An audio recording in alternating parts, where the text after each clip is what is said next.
Seth?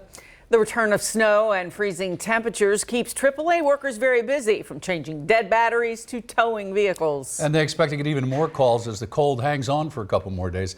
But they have some advice to help keep you going. LEX 18's Alex Valverde has their tips in tonight's big story at 6.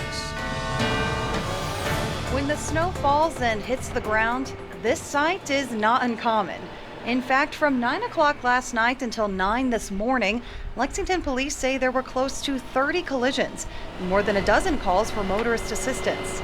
Police aren't the only ones staying busy, though. We've run about 30% of our volume from yesterday already in about 4 hours today. AAA Fleet Supervisor Seth Pierce says most of the calls they get in this kind of weather have to do with dead batteries.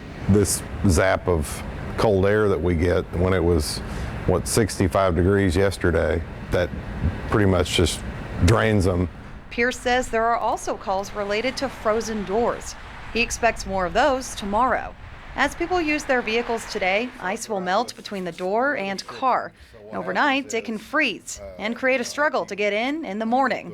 That can lead to broken door handles. You're going to come out, you're going to grab that, and you're going to get that hard flap. But Pierce has a trick to help keep you from calling for help. Wipe a little WD-40 on the water seal. It's going to make sure that no water is going to be able to get around these edges and form a barrier between the rubber and the door and freeze the door.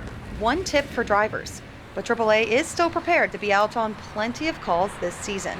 In Lexington, Alex Valverde, LEX 18 News.